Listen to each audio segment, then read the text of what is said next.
David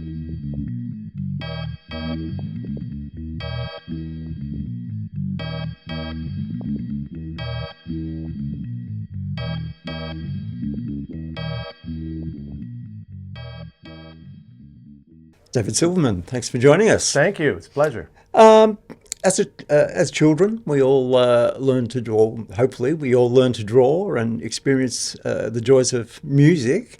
Which came first for you? I probably drawing. I mean, music really right afterwards. I mean, my parents tried to get me to play the piano. Fortunately, that didn't stick. You know, word to the wise: if your parents tried to teach you to play piano, learn to play piano. I didn't. But I did retain the knowledge of reading music. So I didn't dislike music. Apparently, I just didn't take to playing the piano. But I was always drawing ever since I can recall. Like, you know, you form your memories around 4.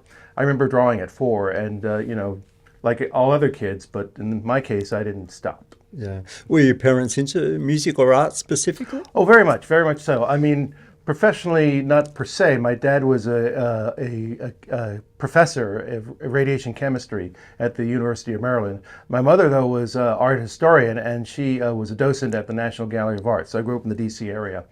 But they had a keen interest in music, so they took me and my brother Josh, to concerts. And I think one of the earliest things they took us to, not knowing how to react, but the doily cart was traveling through town, and they took us to see Gilbert and Sullivan. We saw Trial by Jury and The Mikado.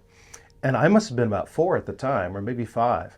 And we loved it. I loved it. I was like fascinated by it. So they were like, oh, okay, this is going to work out. So they take us to concerts, ballet. My cousin Debbie was actually in the New York City Ballet as a youngster, in, like, you know, the sort of young court of ballet. And we saw the Nutcracker a lot in New York City. Yeah,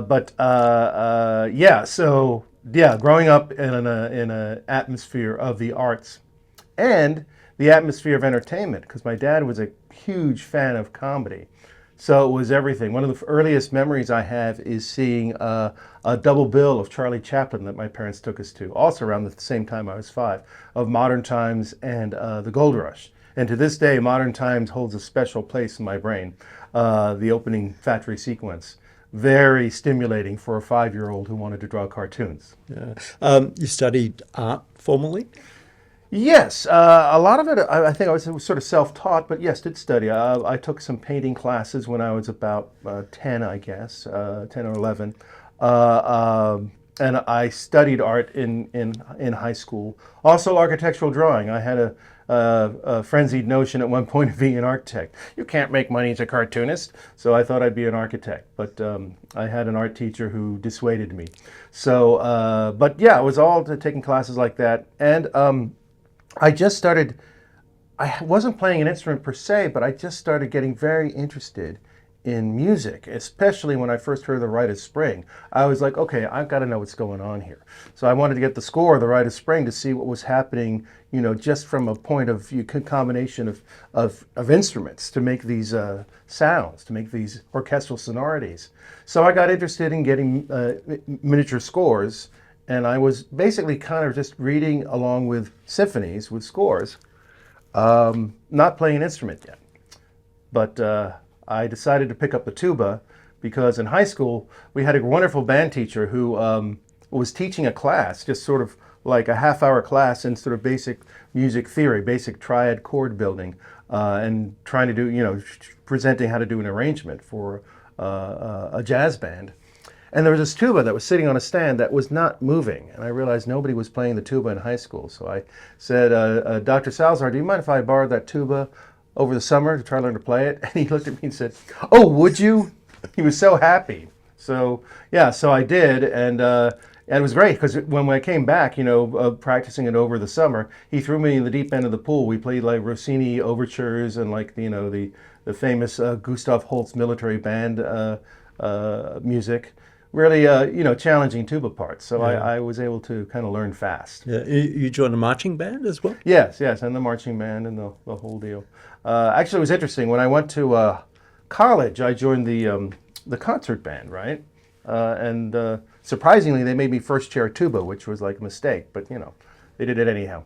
And when I was at Maryland. Then I transferred to UCLA to get part of the UCLA Animation Workshop to study animation.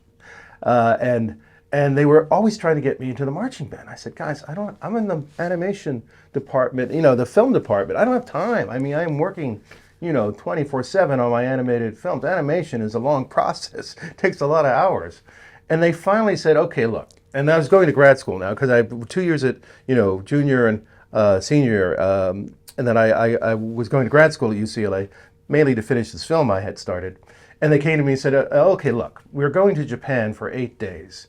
If you join the marching band, you're going to be one of the gang. What do you say? I said, okay, you convinced me into it. So I did, and that was actually great because I became the band cartoonist. And that was actually very good for my, my abilities, because another challenge, another artistic challenge, and I had a good time. Yeah. So when did you join the marching band? When did you first get your own tuba? That's interesting. Yes. Tubas. They're expensive, so I didn't really have my own horn.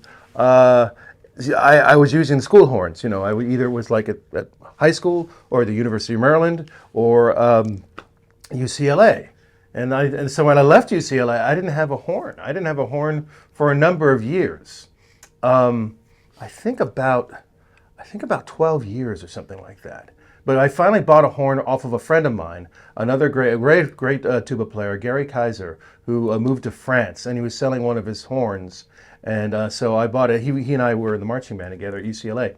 So that was the first time I got a horn. But then it's a time that after, I don't know, maybe 3 years of directing on The Simpsons, I said, hey, wait a minute, I can afford to get a horn. Why don't I buy a real horn? Because this was sort of like a practice horn.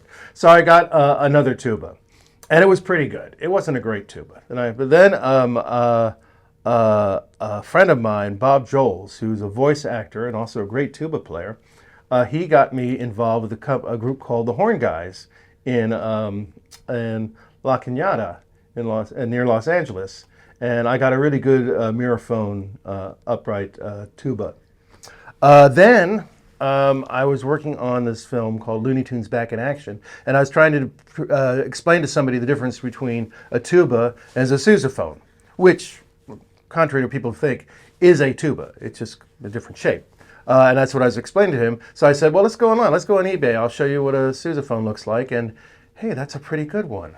I think I'm going to bid on that. That was in 2003, and when I got my first sousaphone. And really good, I got a great deal on it. It was like a 1943 Con, I think a 12K. And it's still a great horn. I still have it. And I had that for the longest time. And then going to NAMM, maybe we should talk about that. I acquired more tubas. Maybe that was your next question. Well, it was a great horn. But it's an old horn, the 43. The valves rattle around. I probably have to get them redone or something like that. And my friend Ben Jaffe, Preservation Hall jazz band. Hey, I'm wearing their shirt. He said, "David, get a new horn." He said, "Yeah, it's nice to have that old horn. That's kind of a nice relic, but get a new horn." And I thought, he's probably right. So at NAMM, I was going to different instrument makers and trying out their horns, and I went to John Packer, and I tried their horn. And I was like, "Wow, this is a great horn. This is a really great horn." I think this is in 2022.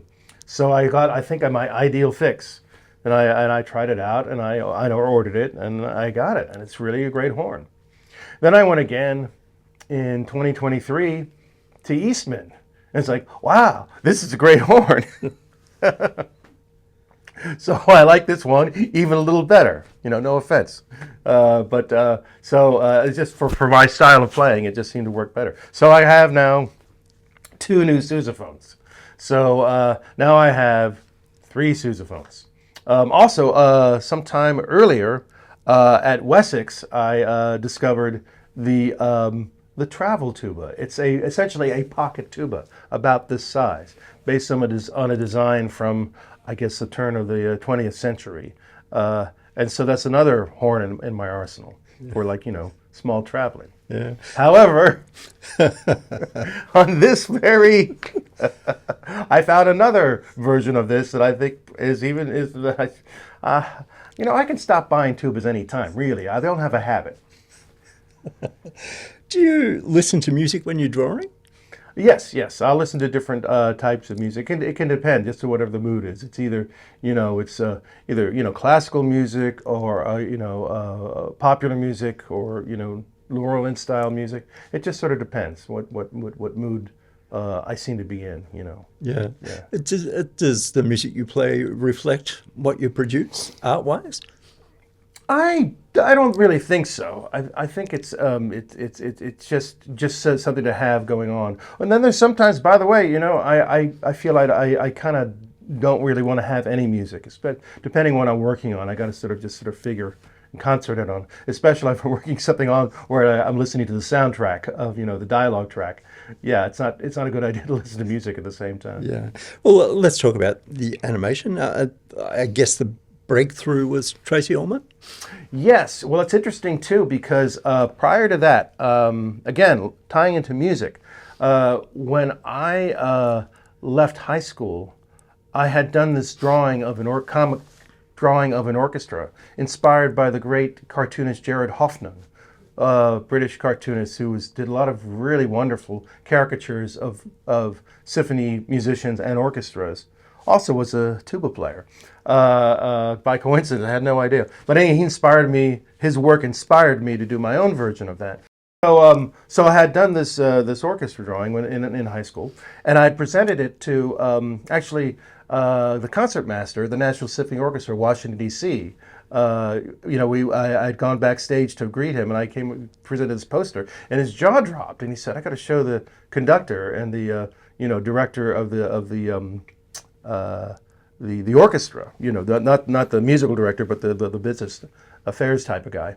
And so I explained to them, I had this idea of like doing a caricature of the National Symphony, and all you'd have to do is allow me to go, to rehearsals, and I wouldn't bother them. I'd be in the concert hall with field glasses, and I'd draw them.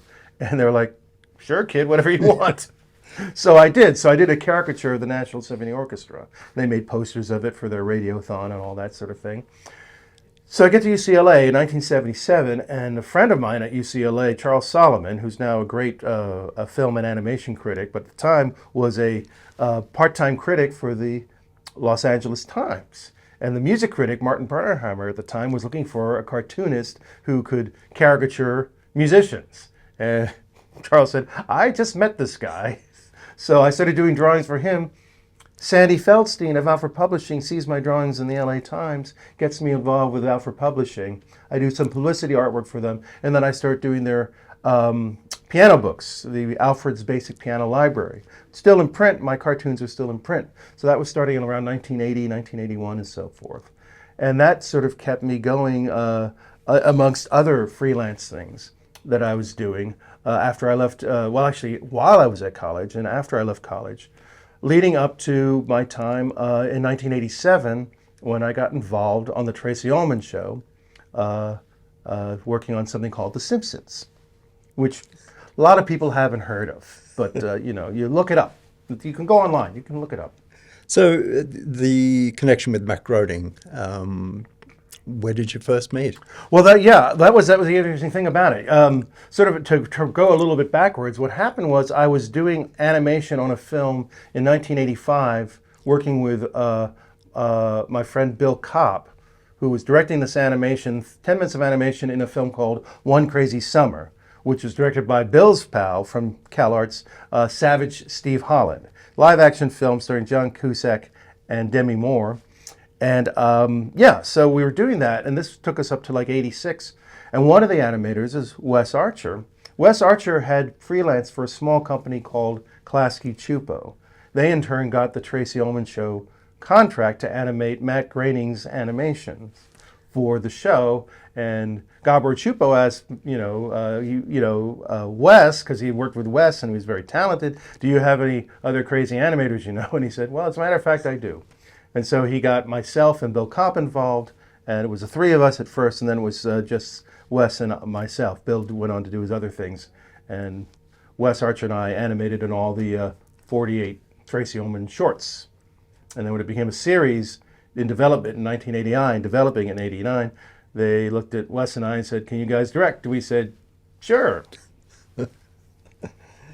When was the first time you realized the global impact of The Simpsons? You know, it was really interesting. I was directing, I directed about 5 episodes in the first season. And actually the first season show that aired was the Christmas episode, the special, if you will, which was actually the 3rd episode I had directed. But that aired in December of 89, December 17th in 89. I had gone back and visit my folks back in Maryland, and at the shopping mall, I was wearing a Simpsons jacket, a Simpsons, crew jacket. There was no merchandising at the time. Everybody was stopping me at the shopping mall, asking me where they could get that jacket because they wanted to buy it as a Christmas gift or something like that. And people were talking behind my back, "Hey, did you see that Simpsons special? That's really funny." And I thought to myself, oh my gosh, we might be onto something. And sure enough, when it hit, when it premiered, that was sort of the special, and then we premiered in January 14th of 1990, it was an immediate hit. And it was immediately like the press was buzzing about it, like within, like I say, like immediately. And so as far as it became a worldwide phenomenon, I guess we sort of knew. The thing of it is, we were working so hard on the show. We are hardly time to pay attention. We're like, oh, that's great. Yeah, we got a deadline. Oh, that's good. So, but it kind of hit me, I would say maybe about a year later, how it was not only doing well in the United States, but it was doing well everywhere. Yeah. Well, what about technology and what you do? How has that changed the way you work over the years? That's a really interesting thing, because for the longest time, it was sort of interesting. We were almost like, marveling as technology was improving. We're doing this, animation in this sort of like turn of the 20th century archaic way, that was sort of perfected in the teens of like, these acetate cells, as we call it, short for celluloid, which are the drawings. We do the drawings on paper, and the drawings or Xerox little drawings on there, and then we're painted by hand and then photographed by hand on this giant camera here, and you got to shoot it frame by frame. There's a camera move, you got to move it frame by frame. That means it's an arduous process. I don't know how we got things done, in retrospect, but and we're saying, wow, we're just doing it the same way. We were talking to one of my other directors and saying, wow, we're doing the same thing we've done. I feel like we're doing a 19th century, labor, cloistered monks away. Illuminating manuscripts. And then it just kind of all changed, as soon as the digital ink and paint started, which actually started pretty early. In fact, one of the last scenes in Little Mermaid, which came out in 1989, we're experimenting with the CAPS system that I believe Pixar developed for Disney, the first digital paint system. And then after Little Mermaid, it was all digital paint at Disney. And digital camera, which is really very liberating visually, because you can do so much more, with a digital camera in terms of moving in layers, creating multi-plane effects and so forth. It didn't really hit TV animation. Actually, it started hitting, I would say, in the late 90s. And in fact, we were like the last man standing, if you will, the last ones not doing digital painting until 2002. So the first 13 seasons of The Simpsons are painted that way, and then we went to digital painting. And then after the Simpsons movie in 2007, we started moving more and more to completely digital system, which we do now. A company called Toon Boom, we use their programs for Storyboard Pro, and then their program Harmony to do the animation drawing on Cintiq tablets. So we basically are paperless now. We've been paperless for many, many years. Everything is done digitally, which, it saves a lot of trees. And it also is very liberating in many ways. In fact, it served us well as actually all animation, because all animation is like that, not just us. But when the COVID hit, animation was able to be, everybody can work from home and still get the job done. Yeah.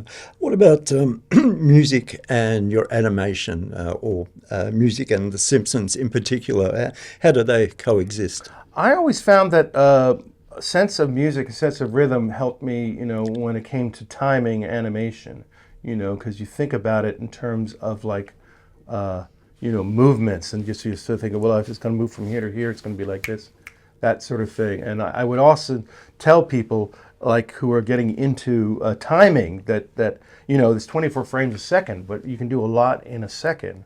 And I just say, think of a march that's in 6/8 time. Every beat is 4 frames. So if you can hear the difference, you can see the difference. So I was trying to get them to think about it, how rhythmically you can think about timing your animation. And many animators do have either a musical bent or they're musicians themselves. So it's not lost on me, the connection between the two art forms. So music I think is very important. That has helped me very much in other things that I've done. Like when I've done these shorts for Disney Plus, they've often asked me if I can come up with like just a rough, not that I did the final music, but just a rough music soundtrack to sort of help guide and present it to the forces that be who may not be able to see it, or the music helps them understand how the story's going to go. So I find that comes in very handy to have that understanding of music. Yeah. The Simpsons has an uncanny knack of predicting the future. What do you put that down to? I put that down to like good luck. When you do that many shows and that many jokes and that many shows, you're bound to hit the mark sometimes. And the other thing I think is, I always tell people, well, maybe they're not predictions, but maybe they're suggestions. And people think, oh, that's not a bad idea. I think I'll take that up. Maybe, I don't know, maybe somebody at Disney saw that episode where we said, Fox, part of the Disney Corporation, and thought, oh, that's not a bad idea. Hey, can we buy Fox? How much does it cost? What was the last creative thought you had? The last creative thought. Well, I am going to be performing at Kala with my friends Eva and the Vagabond Wanderers. So I was practicing some music. So that's kind of creative, right? Yeah. That's a creative thought, I think. What about mentors? Have you been given good advice along the way? Yes, I've had some very good mentors. My best mentor was a guy named Bill Scott.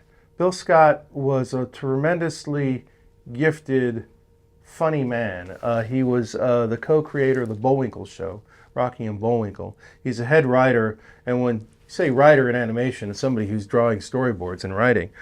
He had an earlier career working at UPA Animation and also in Warner Brothers. That's where his career kind of started, as a story artist at Warner Brothers. But he also became, sort of later in his career, because he was in his 40s at the time, and he had tried acting and it hadn't worked out. He and his wife had gone to try to spend a year in New York and it didn't work out. And anyhow, became a voice actor. Became the voice of Bullwinkle and other characters. But I became acquainted with him, and he became a friend and mentor. And he told me something really inspiring. He said, David, a lot of people draw well. You draw funny. And that was very kind of encouraging, So it's coming across somebody as a mentor who gives you some sort of, it's either guidance and or encouragement. Very useful. Yeah. You come to the NAMM Show quite regularly. What do you get out of coming here to NAMM? Well, apparently buying a lot of tubas. Hopefully I'll stop doing that for after a while. I visit with a number of friends. Great to see people together. I find myself every now and then performing with people. It's a great time. I always just get a kick out of it, seeing performers, and so forth. And as I say, just meeting with great friends, and it's always just great to be there with a lot of musicians and a lot of musical instruments. It's very stimulating. Yeah. What's the rest of 2025 looking for you? Current projects, future projects? Well, 2025, it's going to be a lot more Simpsons, I would say. And as far as that, I can't really see beyond it. That and hopefully some more performance of music. Yeah. What are you most proud of in your career? Um, I think I'm very, very pleased that I was able to make it as an artist and also have a good time as a musician. So, you know, you can't really, I would say, you know, it's a great thing to have a life that's filled with art and music. Yeah. All right, David, thank you for your time. Sure.